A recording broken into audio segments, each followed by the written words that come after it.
Pengertian bentuk lahan aeolian. Bentuk lahan aeolian dapat diartikan sebagai bentuk lahan yang terjadi karena bentukan asal proses angin dan gabungan pelapukan dengan air. Proses pelapukan angin mampu mengikis, mengangkut, dan mengendapkan material permukaan.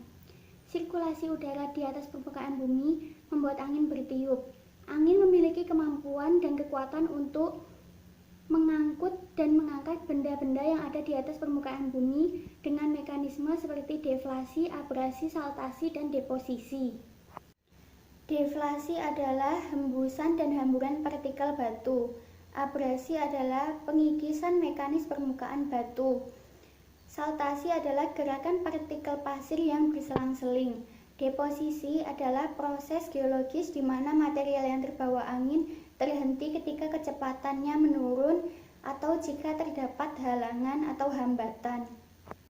Ciri-ciri bentuk lahan aeolin. Yang pertama adalah curah hujan tahunan yang sangat rendah, rata-rata kurang dari 250 mm. Bentuk lahan aeolin terbentuk karena adanya proses angin yang membawa material terbang. Jika curah hujannya tinggi, maka proses pembawaan material oleh angin akan terhambat. Itulah mengapa ciri-ciri yang pertama adalah rendahnya curah hujan di daerah bentuk lahan aeolin. Ciri yang kedua adalah tidak ada atau jarangnya vegetasi. Proses aeolin adalah proses interaksi langsung antara gesekan material yang terbawa angin dengan permukaan yang ada di bumi. Jika permukaan bumi terdapat banyak vegetasi yang menutupi, maka proses interaksi langsung gesekan material yang terbawa angin dan permukaan akan berkurang. Yang ketiga adalah suhu harian dan tahunan yang tinggi. Suhu yang tinggi akan menyebabkan suatu daerah akan menjadi semakin kering, sehingga memudahkan terbawanya partikel oleh angin dalam proses pembentukan bentuk lahan aeolin. Yang terakhir adalah angin berkecepatan tinggi. Semakin tinggi kecepatan angin, maka semakin besar potensi terjadi gesekan antara partikel yang terbawa oleh angin dengan suatu permukaan yang ada di atas bumi. Syarat berkembangnya bentuk lahan aeolin. Yang pertama, tersedianya material berukuran pasir halus atau kasar dalam jumlah banyak. Yang kedua, adanya periode kering yang panjang dan tegas. Yang ketiga, yaitu adanya angin yang mampu mengangkut dan mengendapkan material berukuran pasir tersebut.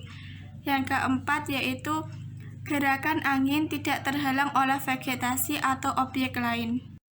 Proses terbentuknya bentuk lahan aeolin dibagi menjadi 3. Yang pertama yaitu pengikisan oleh angin. Pengikisan oleh angin dapat dilakukan melalui deflasi dan korasi.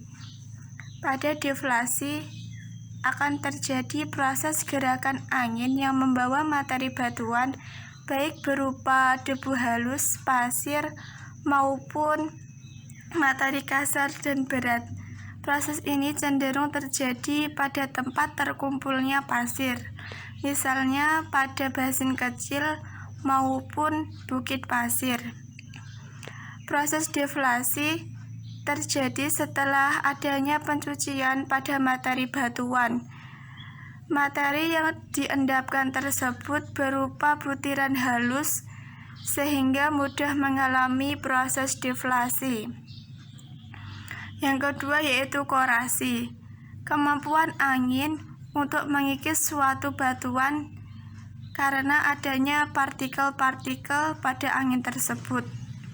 Berdasarkan cara kerjanya, korasi dibagi menjadi 3. Yang pertama yaitu polishing dan pitting.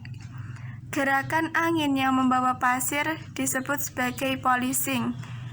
Gerakan angin yang membawa pasir dan memiliki kemampuan untuk mengikis suatu batuan disebut sebagai pitting. Yang kedua yaitu grooving dan shaping. Batuan yang telah berlubang sebagai akibat dari proses pitting akan terus mengalami proses pembentukan lubang yang semakin lama semakin besar dan dalam. Proses pembentukan lubang ini disebut sebagai grooving. Kemudian, batuan yang telah berlubang akan berubah menjadi pecahan-pecahan dan kepingan-kepingan, dan proses pembentukan kepingan ini disebut sebagai shaping. Yang ketiga yaitu fasting. Batuan yang telah berubah menjadi kepingan-kepingan tadi akan membentuk kepingan-kepingan yang lebih kecil lagi, dan proses ini disebut sebagai fasting. Yang kedua yaitu proses pengangkutan oleh angin. Materi batuan yang mudah terangkut oleh angin berupa materi-materi halus, misalnya debu. Materi-materi halus ini akan dibawa oleh angin ke tempat yang cukup jauh.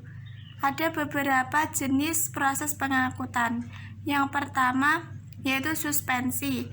Suspensi merupakan gerakan vertikal tiupan angin yang mampu mengangkut materi-materi halus ke tempat yang cukup jauh. Gerakan ini tidak besar peranannya dalam mengangkut pasir, karena kemampuan dalam mengangkut ke atas sangat terbatas. Pada saat angin mengangkut debu, kadang-kadang disertai oleh gerakan turbuler. Kecepatan angin tidak selalu tetap, tetapi variasi periode yang pendek sehingga menyebabkan udara berputar ke segala arah. Putaran udara ke segala arah inilah yang menyebabkan terjadinya proses suspensi. Yang kedua yaitu saltasi. Saltasi merupakan gerakan meloncat materi butiran yang disebabkan oleh tabrakan atau pantulan angin yang bermuatan pasir. Gerakan saltasi ini secara langsung disebabkan oleh tekanan angin terhadap butiran pasir. Pada umumnya, pasir yang diangkut oleh angin mempunyai gerakan saltasi. Yang ketiga yaitu rayapan permukaan. Gerakan rayapan permukaan disebabkan karena terjadinya tubrukan materi butiran oleh gerakan saltasi. Terjadinya tubrukan materi butiran ini secara teratur, tetapi kadang-kadang juga menyebar menjadi pecahan-pecahan di atas tempat jatuhnya pasir. Oleh karena tubrukan ini, materi butiran bergerak secara lambat dan kemudian terjadi proses rayapan permukaan. Tahap terakhir dalam proses terbentuknya bentuk lahan aeolin ini yaitu pengendapan oleh angin. Pengendapan oleh angin ini dapat terjadi apabila tenaga angin sudah berkurang dalam mengangkut material berukuran pasir halus maupun pasir kasar. Namun, pengendapan oleh angin ini juga dapat terjadi apabila material berukuran pasir tersebut yang diangkut oleh angin mengalami benturan terhadap permukaan. Melalui beberapa proses pembentukan, bentuk lahan aeolian dibagi menjadi dua jenis. Yang pertama berasal dari hasil erosi dan yang kedua berasal dari hasil pengendapan. Lahan yang berasal dari hasil erosi yang pertama adalah lake deposit dan juga desert pavement.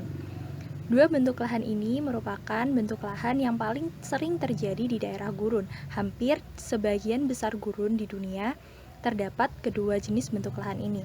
Bentuk lahan ini selain terjadi di gurun, juga bisa terjadi di daerah yang minim vegetasi seperti daerah periglasial. Bentuk lahan ini terbentuk ketika bagian atas permukaan gurun terkikis oleh angin dan menghasilkan bagian-bagian kasar yang terakumulasi di atasnya berupa batuan dan juga kerikil.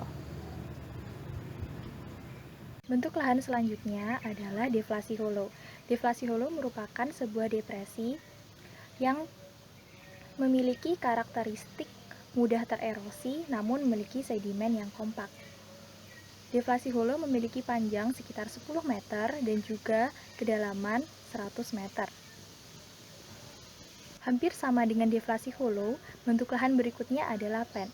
Pans juga merupakan sebuah depresi dengan karakteristik hampir sama seperti clay dune, namun bedanya bentuk lahan ini mengandung beberapa komponen seperti pasir, lanau, dan juga liat. Dan biasanya bentuk lahan ini juga mengandung beberapa komponen seperti partikel garam yang berasal dari bagian dasar bentuk lahan ini.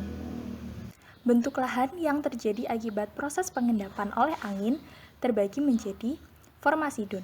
Formasi dun merupakan formasi bukit pasir yang terjadi akibat adanya interaksi antara dataran atau plain dan aliran pasir serta angin yang membentuk gaya turbulen. Kemudian ada pula tipe-tipe dun. Yang pertama adalah ada wind ripple, kemudian ada free dun, kemudian ada anchor dun, downfield, sunsilt, sunseed, dan yang terakhir adalah loess.